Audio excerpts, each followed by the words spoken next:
Hello, everyone, and welcome to today's webinar. It's all about revenue, myths, and radiology best practices. My name is Alex Goulding. I'm the Public Policy Manager here at iHealth and will serve as your moderator for today's presentation. Before we get started, I'd like to go over a few items so you know how to participate in today's event. Everyone on this call is listening in using your computer system by default. If you would prefer to join over the phone, just select telephone in the audio pane on the right-hand side of your screen, and the dial-in information will be displayed. You'll have the opportunity to submit questions during today's presentation by typing your questions into the questions pane of the control panel. You may send in your questions at any time during the presentation. We will collect these and, time permitting, address them during the Q&A session at the end of today's webinar. Also, please note that today's slides will be shared in a follow-up email after this presentation in case you want to review again or share with any peers. I would now like to introduce Justin Barnes. Justin is a corporate, board, and public policy advisor. In addition, he's chairman emeritus of the HIMSS EHR Association, co-chairman of the Accountable Care Community of Practice, and partner at iHealth, where he assists organizations with industry strategy and leadership. Justin is also the host of the weekly syndicated radio show This Just In on Healthcare Radio and Business Radio X. Justin has formally addressed or testified before Congress, as well as the last two presidential administrations, on more than 20 occasions. He's appeared in more than 1,200 journals, magazines, and broadcast outlets. With that, let me turn today's presentation over to you, Justin. Thank you, Alex, and thank you very much to everybody for joining us today. We're going to spend about 30 more minutes here. I'm going to share a lot of content, a lot of educational information. But if you've ever heard me speak before or been part of one of my webinars, I do tend to talk fast. I try to slow down. I also will share a lot of content. So as Alex said, we are going to share all of these slides with you probably the next 24 to 48 hours. But I like to cover a lot of content. And I can't spend a lot of time in every single slide, but again, that's why we share it. You can go back and look at your leisure and then also share with any peers. Because there's no easy way or fast way to cover such complex information. But we want to kind of bring it together the best that we can, serve it up as simply as we can, but then also there's a lot to it. But half an hour is a good amount of time because anybody can find that in their day. And then, again, this will all be available to you so you can kind of come back and look at it at any time. But before we begin, I do want to give you kind of another positive component. There's been a lot of change with the recent election. People feel like health is going to change a lot. And while health insurance reform, I do believe is going to change pretty significantly, and obviously with Obamacare, probably going to be modified significantly in some components. MACRA and regulations around this and the rules around MACRA and MIPS and the Quality Payment Program are pretty steady. I actually know the incoming Secretary, Health and Human Services, Tom Price, very well. I've worked with Tom for 20 years. And he's actually very supportive of programs like this. And this was passed through Congress, Republican and Democrat support. It was bipartisan, even bicameral. So the House and the Senate, Republicans and Democrats all supported MACRA and the MIPS program. I think what you'll see Tom do, though, is make some modifications. He is a physician. He has been for 30-plus years. He's an orthopedic surgeon. And I believe that you'll see him make changes around the program easier to adopt along and work within and report on. But those changes probably won't come until 2018 and 2019. So this program is set to start 2017, January 1st, in about 25 days. So you're spending your time right now is very well invested. This program is going to go live. There's a lot of money, certainly for radiology, available to you.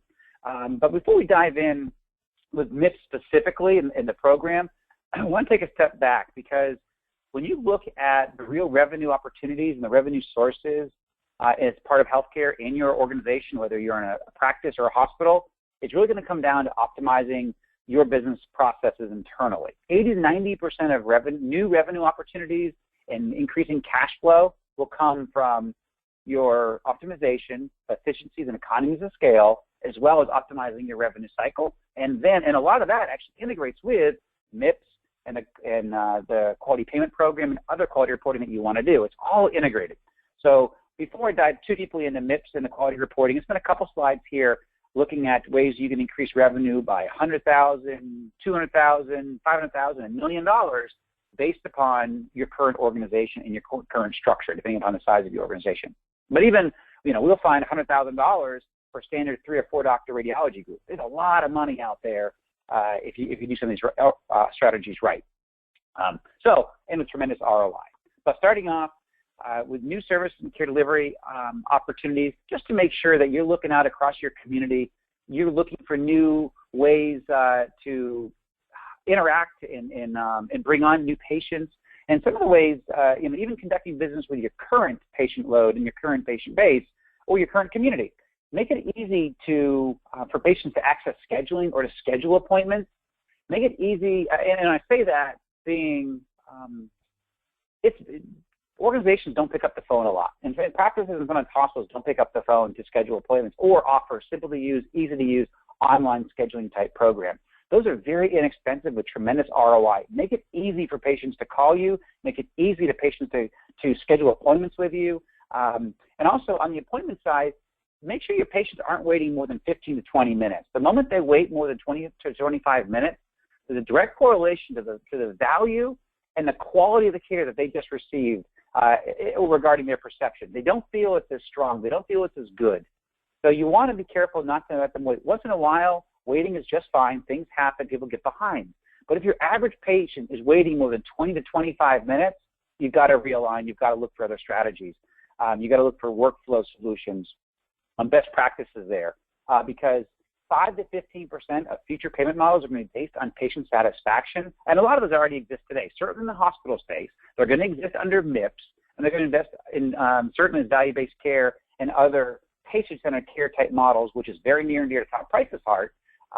Patient-centered medical home and patient-centered care models are going to certainly emerge, and that all is going to be very important to make sure patients are communicated with, they're optimized in their communication strategies, their appointments are fairly seamless. And also very important on the revenue side is make sure patients can pay their bills. Easy to read bills, easy to make payments online, easy to pay co-pays. And then with a lot of the payment cycle being shifted onto the patient side more than ever before with higher co-pays, you want to collect that money up front. You're going to see that patient payment component grow, and you don't want the patients to be 90 days delayed and paying that bill. Certainly when you look at $10,000, $15,000, $20,000 or more, and it could be a lot more depending upon how many copays and how many patients you have and the size of their copay, and it's only going to grow. So again, you want to make sure you're collecting copays with the visit. Now real quickly on your revenue cycle, you want to optimize documentation. It's going to mitigate risk, and it's going to mitigate issues and reduce your risk. What I mean by that is auditing provider workflow. You want to have comprehensive documentation and notation. We see a lot of under-documenting. We want to make sure that you get paid for what you did. A lot of services are being performed in the exam room, but they're not being documented, and they're certainly not being billed for. So there's a lot of assessments, there's questionnaires, there's evaluations happening, services, test screening that are not being properly documented and coded, and therefore they're not being billed. And not only are you losing money, you're having incomplete records, but also you're losing points towards MIPS. Like all of this counts towards your MIPS calculations and your MIPS scoring. So you could have, tens of thousands of dollars of increase. By capturing that, you'll have hundreds of thousands of dollars of increase on the revenue cycle side, but tens of thousands of dollars through MIPS reporting and MIPS additional payments, and run a more efficient business and getting paid for what you did. So what we do as a best practice is we offer random chart audits, basically 10 per provider. You can do them monthly, bi-monthly, by expert billers. And what that'll do is somebody who's not doing the business every single day, when you're doing something every single day, you tend not to see some of the obvious items. So what we do is we go in there and look for missing charges. And you can do this on your side if you have an expert biller or a certified coder on your side that knows how to do these things. It's not doing the billing and the coding every single day. So we look for missing charges, consultations, no notes, wrong provider noted, look for down coding, up coding, wrong ICD-10 codes being used, missing modifiers. All of these are significant. I mean, this is where we find 20 to 30% revenue increases in a lot of cases. But they prevent rejections, they prevent denials, and they can prevent audits. So again, a lot of revenue, a lot of opportunity for you to bring on additional revenue. When we work and partner with a practice or a hospital, we guarantee 5 to 15% additional revenue and cash flow to the organization. We also then guarantee their MIPS. They achieve their MIPS money and they don't get the MIPS cuts. So getting the right partner in there can really assist you in many ways. Keep the future in mind. We say that And we mean optimize your coding and make sure the investments that you've already made in your electronic health record or your health IT platform captures this information. You're doing it. We want to capture it at the point of care when the documentation is actually occurring and have it automatically carry through to the charges and the billing. And we can also set you up for all the quality reporting. So not only are you getting paid more because you're capturing all this part of the visit, but then all this calculation automatically happens for PQRS, for MIPS, for other alternative payment models, and other quality reporting initiatives. Managing credentialing and PAR and non-PAR care providers. We found with one of our partners, we got them an extra $9 million a year by playing the game with the payers. It's a large health system, but bottom line there, and we do this hundreds of thousands of dollars on the practice side, but millions on the hospital side, because we find that the payer was taking, in this one example, and I have dozens of these, but they were taking the physicians off the rolls and the panels every single month, and so we had to re-credential these providers every single month. And again, it brought an extra $9 million. If that's the game that they want to play, we'll play it. It's very important to find that money because it's sitting out there, and also you can go back and bill for a lot of these visits, even if they weren't properly credentialed initially, or they're pulling off the rolls. Optimizing collections with eligibility verifications and prior authorizations and radiology. This is very important. You want to make sure that someone is there, you're going to get paid for that procedure. And a lot of this can be done electronically, but also a lot of the stuff is done manually. But whatever it takes, it's worth it because you're talking about a $200 visit, a $300 visit, a $500 visit. You got to get paid for it. And you want those eligibility verifications and or prior authorizations. Also, managing fee schedules. We audit our fee schedules every 6 to 12 months, depending upon the customer. But it's very important because 30% of payers and contracts are not paid properly. They're not paid based on what was negotiated, 3 months, 6 months, 9 months earlier. And you can go back and recoup that money. It's free money that's just sitting out there. The payers play this game, and you got to go out there and go get your money. So something else is near and dear to our hearts. Also, denials. Only 60% of denials are actually appealed by practices and hospitals. We appeal 100%. You have to. Then also, we go to the root cause of the denials in a lot of cases and fix them so we don't have those denials moving forward. So we have less things to appeal. But very important, you've got to appeal 100% of, there's no excuse, appeal 100% of your denials. Just some best practices around denials. And again, I'm not going to go through all of this. I'm going to share these slides with you, as Alex mentioned. All this content will be available. But a lot of opportunities. We have dozens of these when we walk into a radiology practice. And here's just a simple example of a few. But again, we have dozens of these that we find when we take on a customer for the very first time. And again, we'll be sharing all of this out with you shortly. Now moving over to MIPS and the APMs in the Quality Attainment Program. So everybody knows the final rule was passed October 14th. It goes into effect January 1st, 2017, in about 25 days from now. And bottom line is, it's a very easy program to at least stave off the 4% cuts, but we believe it's a very easy program to go get 1, 2, 3, or 4% increase from where you are today. So it's a great opportunity to go out there. Certainly option one, and I told you at the kind of the top of the hour here, we guarantee if you work with us, we actually guarantee that you will not get your 4% cut, and we'll actually work with you to get you a 1, 2, 3, or 4% increase.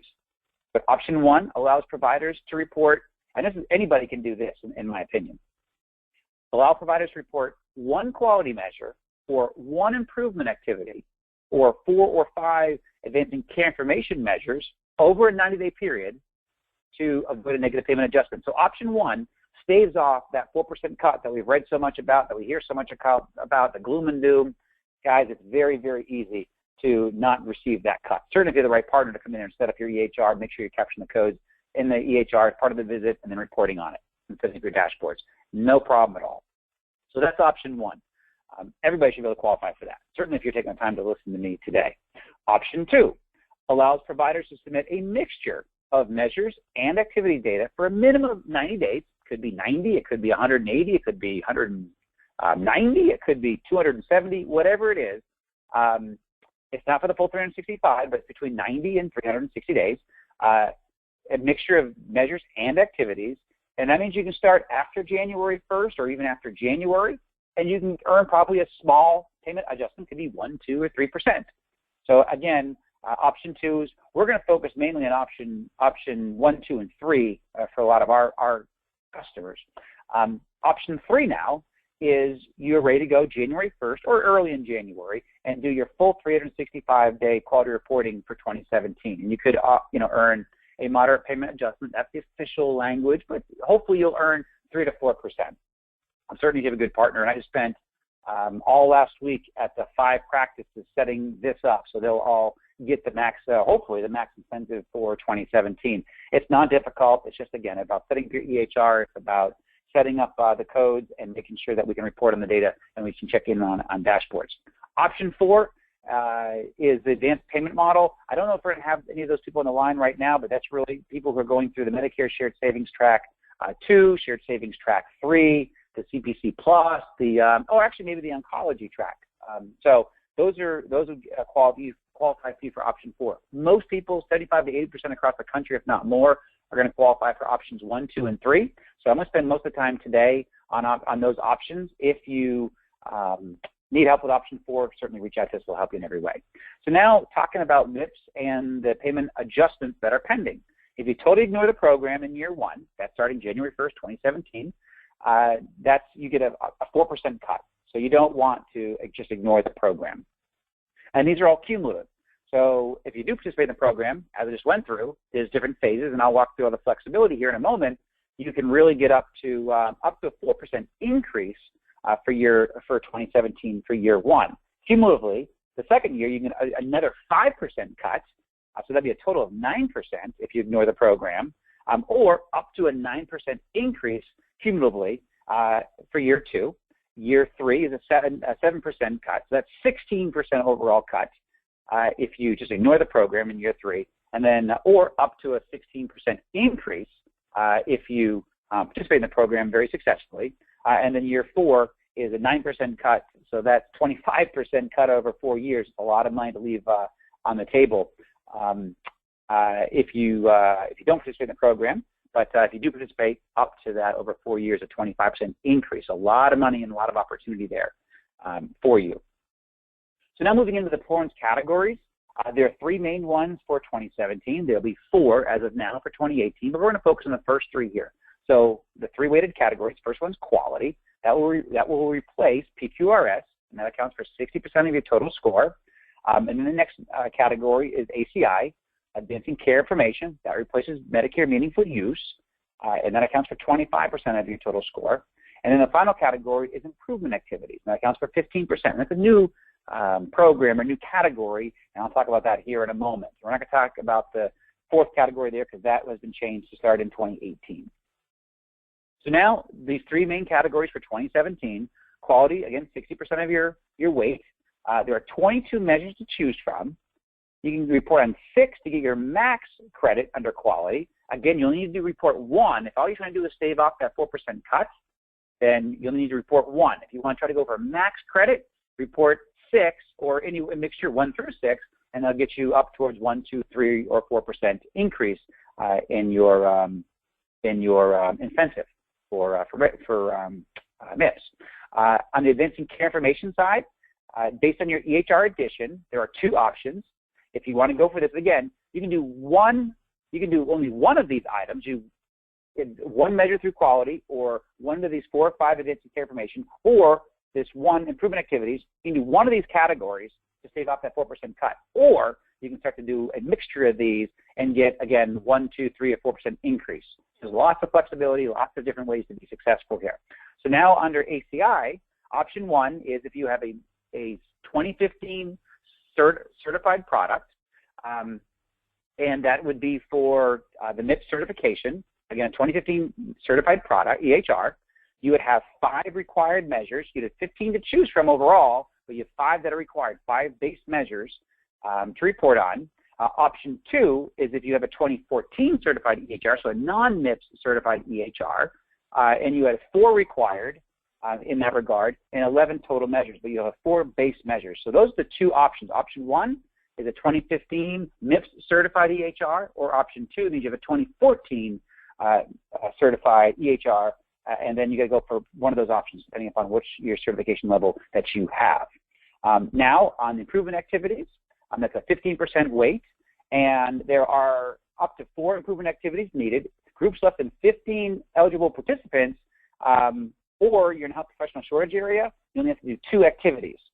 You have 93 to choose from, but you'll need to pick either 4 or 2, depending on the size of the practice or where you practice medicine. So lots of flexibility here. But again, 93 to choose from, and only 2 or 4, depending upon where you live or where you operate as your practice, and or your hospital, and or your the size of your practice. So I'm going to dive into those a little bit more in a moment, based on radiology. But here's the key takeaways for you. This is all pick your pace. A lot of flexibility. You get to choose what objectives and measures best fit your practice, best fit your radiology workflow. It's also not all or nothing, like meaningful use or even PQRS. You can get partial credit. You can get bonuses available. You can just participate enough that one quality measure or one improvement activity or the 4 to 5 ACI measures, and that will stave off your 4% cut. Or you can do a mixture of those 3 categories and try to get 1, 2, 3, or 4% increase. So it's very flexible to avoid penalties and also increase payments. About a month and a half ago, I published a 4-point plan in Becker's Hospital Review that talks about, and we link it right here on the screen, and you can go out there and look at it as well. But it kind of gives you, it's like a 4-page document that kind of gives you a great blueprint for success and 4 main tenets to be successful. So how to stabilize your revenue cycle and look for financial success, how to put a MIPS plan together for clinical success and align your documentation to support your efforts, technical success to make sure that you are working within the EHR and the health IT platform that you've already invested in. Probably in most cases, people don't need to go buy more stuff. It's just optimize what they have. And staff success is make sure people are aligned to revenue generating and quality reporting type initiatives, because you will be very successful financially moving forward if you do. But again, this is linked. All these slides will be shared with you, and just click on that link on the lower left, and it'll take you right to the program. So now moving right through what the QPP, the Quality Payment Program, means to radiologists. So for a 6-clinician radiology practice, about $30,000. So it's a good amount of money. It's actually one of the larger programs. Orthopedics, ophthalmology, cardiology, and radiology among the 4 highest incentivized specialties in MIPS. So it's a great thing that you're all here, and again, you can share this presentation with your peers. But if you look out, so it's about $31,000, $30,000 the first year 1 for 2017, and then another $37,000 in year 2, $52,000 in year 3, and then $68,000 in year 4. If you look at that cumulatively, you're going to have $188,000 over 4 years, either a cut to your practice if you don't participate in the program at all, or up to $180,000 increased if you do choose to participate and maximize and optimize your opportunity. So again, you want to participate in the program just because of the opportunity there. And also, this is not just about what CMS is doing. This happens to be a Medicare program, but every commercial payer and private payer is moving down this direction. Even Medicaid has programs that are rolling out pretty significantly in this direction. So everybody's moving this direction. And also to stay on panels, to keep your referral streams up, and just to make sure that you're evolving with healthcare. This is very, very important to make sure that your practice understands these components and evolve with where healthcare is shifting. So now, as I mentioned, you have to report at least 1 quality measure if that's the direction you want to go for 2017.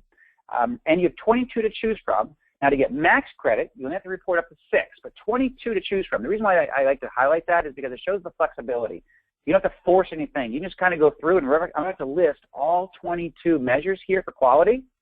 I'm not going to be able to spend a lot of time because we're going to come to the top of the hour here, or the bottom of the hour, but I want to be able to show you everything. It's on your screen right now. We're going to be sharing all this with you. You can go through this at your leisure. We're going to share the webinar. We're going to share all these slides with you so you can kind of go through it. But here are all the radiology specialty measures right in one place.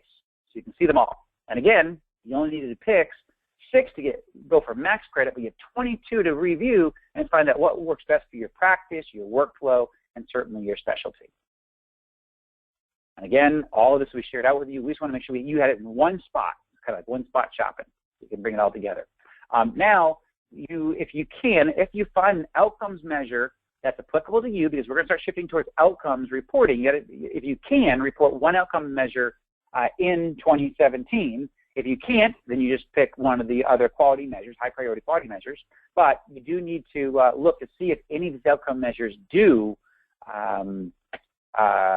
integrate with your workflow or are relevant to your specialty or your workflow.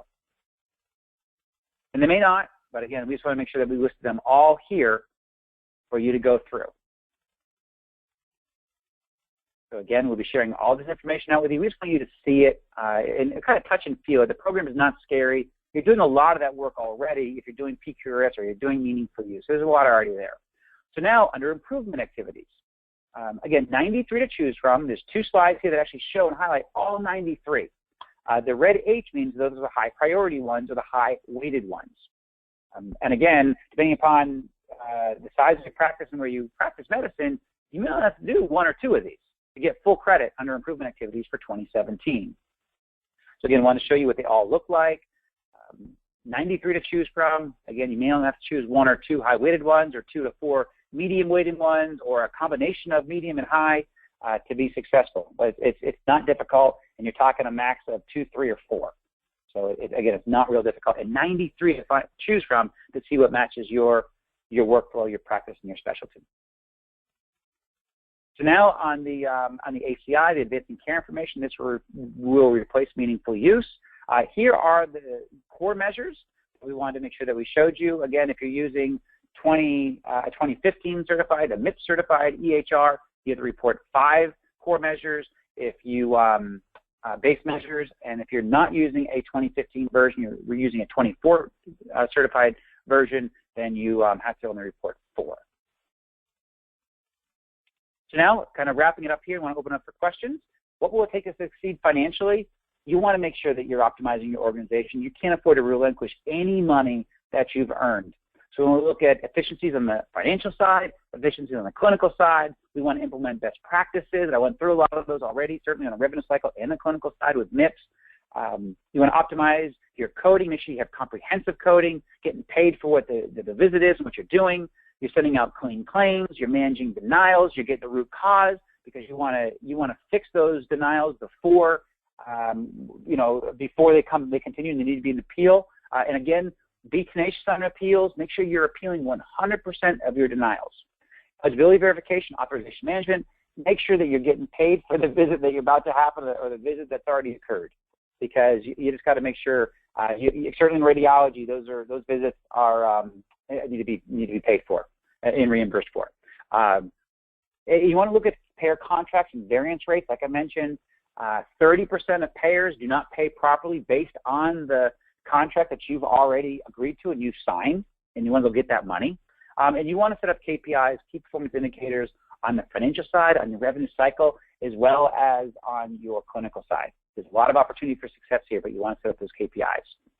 And on the EHR, the clinical side, you want to make sure that we have the EHR capturing all those codes. They can do other reporting for MIPS and whatever quality payment program that you want to participate in. You have the dashboard set up that will kind of show red light, yellow light, green light, because again, a lot of opportunity. We can look in weekly, monthly, quarterly, but you want to make sure that you're keeping an eye on this via a very simple dashboard, because you want to be able to react if things aren't right. And a lot of great EHRs have those dashboards, or we can give you those dashboards. That's all part of our service. And you want to implement best practices where applicable. There's so much money to be had here. Like I said, we guarantee 5 to 15% revenue increases and cash flow with most engagements. So just by managing the revenue cycle and optimizing your revenue cycle, and then certainly walking you through MIPS and whatever quality payment programs that you want to go into. And set up monthly or quarterly scorecards. You got to see where you are financially. You got to see where you are clinically. Is everybody achieving? If we're not achieving, let's fix it. But we can set up all those scorecards and look at them together. But you want to certainly coordinate care across the continuum, because it's the only way we can optimize outcomes. And outcomes are going to be how a lot of us are paid moving forward, or certainly more of our payment structure is going to come from proven outcomes. So it's getting more important every day. And then certainly look for ways to engage your patients, educate your patients, and empower your patients through a portal, through a personal health record, but then also make sure that you are making it easy to conduct business with your organization, schedule appointments, be seen during appointments, and also pay bills. That all makes patients very happy. And everybody that knows me, I personally believe that all care providers that intentionally and deliberately engage with new payment and care delivery models and create the right partnerships will have more opportunity in the future than they have today. There's more money being poured into healthcare than ever before. there's more opportunity to make more money than ever before. But you've got to evolve with and how healthcare is evolving. And I know this to be true, this statement, because I live and breathe this every single day with every one of our customers. So here's a great set of resources. The qpp.cms.gov website, you can go in there and look at some of the quality measures specifically for radiology. I already have them all in this webinar, but if you ever want to go out and share with any peers, you can see them on the CMS site. We obviously, on our website, ihealthinnovations.com, we post a lot of best practices by specialty, all of our webinars and all that. Anything educational-wise you want to see, go ahead and check it out, or let us know if we don't show something that you want to see. Innovation.cms.gov, a great website to see what is happening in your community. It doesn't have every program, but it has a lot of these advanced care models, and it shows what's happening around the country. And then Physicians Compare. Medicare is publicizing the results of a lot of these payment programs, and they're going to publicize and put a flashlight on the results of their MIPS and the quality payment program. So you want to go out there and see what Medicare is saying about your practice, certainly with meaningful use, PQRS, and in the future, MIPS. So Alex, I know we're at the bottom of the hour here. I'd like to turn it back over to you for any questions. Thank you, Justin. Out of respect for everyone's time, we'll only take 2 questions. Let's go ahead and dive in. And our first question asks, if we decide to report the test option by using ACI measures, can we choose which measures to report? No, pending the EHR certification, you must report on the pre-selected 4 or 5 measures per CMS to receive any credits for advancing care information or ACI. While only base measures are required under the test reporting option, if you want to receive additional points, you can report up to 11 for a 2014 certified EHR or 15 measures for a 2015 certified EHR, depending upon, obviously your EHR version. So you really do need to work along those either 4 or 5 base measures, depending upon your EHR level of certification. Perfect. And along those same lines, how do we know if we need to report 4 or 5 ACI measures?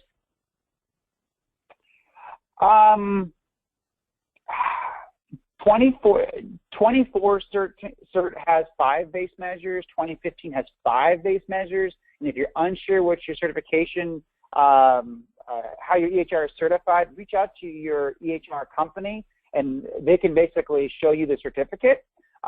Or there's actually a certified EHR tool found on the QPP website, so that can tell you as well. But I always like to go back to the vendor and kind of ask them and hold their feet to the fire.